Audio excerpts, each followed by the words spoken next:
আমাদের প্রধান উপদেষ্টার সাথে বিএনপির অ্যাক্টিং চেয়ারপারসনের যে বৈঠকটা হয়েছিল সেই বৈঠকে মনে করি মানুষের অনেক উদ্বেগ উৎকণ্ঠা অনেকখানি অবসান হয়েছে। সরকারকে বলবো আপনারা রাজনৈতিক দলগুলোকে আস্থার মধ্যে নেন।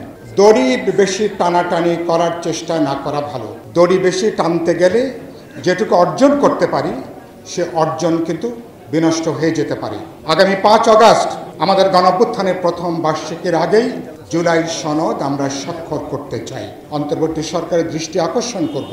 বিচারটা কিভাবে দৃশ্যমান করবেন পরিষ্কার করে কথা বলেন। বাংলাদেশ খুব গুরুত্বপূর্ণ সময় আমরা এখন পার করছি। আমি কদিন আগে খসরু ভাই যে বৈঠকে উপস্থিত ছিলেন লন্ডনে, আমাদের প্রধান উপদেষ্টার সাথে বিএনপির অ্যাক্টিং চেয়ারপারসনের যে বৈঠকটা হয়েছিল সেই বৈঠকে মনে করি মানুষের অনেক উদ্বেগ উৎকণ্ঠা অনেকখানি অবসান হয়েছে। কিন্তু গুরুত্বপূর্ণ যেটা ইতিমধ্যেই সেই বৈঠকের 7 দিন পার হয়েছে। আমি আজকে আপনাদের মাধ্যমে সরকারের কাছে বলতে চাই, আপনারা এই বৈঠকের পরে বাস্তবে কি পদক্ষেপ গ্রহণ করলেন সেটা এখনো কিন্তু দৃশ্যমান না। সরকারকে বলবো আপনারা রাজনৈতিক দলগুলোকে আস্থার মধ্যে নেন, গুরুত্বপূর্ণ স্টেক হোল্ডারদেরকে আস্থার মধ্যে নেন এবং আমরা দেখতে চাই বিচারের ব্যাপারে আমরা সবাই ঐক্যবদ্ধ।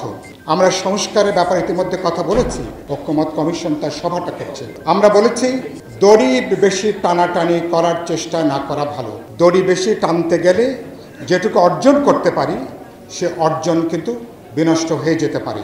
সরকারকে এবং ঐক্যমত কমিশনকে বলবো যেখানে ন্যূনতম ঐক্যমত তার উপরে আপনারা দাঁড়ান। তার উপরে দাঁড়িয়ে আগামী 5 আগস্ট আমাদের গণঅভ্যুত্থানের প্রথম বার্ষিকীর আগেই জুলাই সনদ আমরা স্বাক্ষর করতে চাই। সুতরাং বাকি যে প্রশ্নগুলো আছে সেই প্রশ্নগুলো একটা ওপেন এন্ডেড ডিসকাশন হিসেবে রাজনৈতিক দল জনপরিসরে আলোচনা হবে, দলের ইস্তেহারে থাকবে। আগামী পার্লামেন্টে রাজনীতির মধ্যে সেই বিষয়গুলো আলোচনার ভেতরে আসবে। আমরা সরকারকে বলবো সরকার ফিরে আসার পরে নির্বাচন কমিশনকে এখন স্পষ্ট করে আপনাদের কোনো রাজনৈতিক নির্দেশনা ভাবনা চিন্তা এখনো পর্যন্ত যায়নি। অন্তর্বর্তী সরকারের দৃষ্টি আকর্ষণ করব। বিচারটা কিভাবে দৃশ্যমান করবেন পরিষ্কার করে কথা বলেন এবং সংস্কার নিয়ে আমরা আলোচনা করেছি।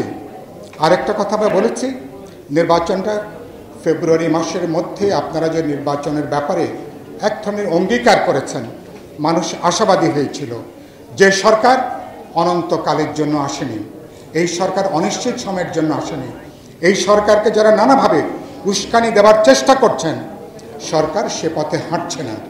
সরকার তার একটা জনপ্রতিনিধিত্বশীল গণতান্ত্রিক ব্যবস্থার দিকে সরকার হাঁটছে।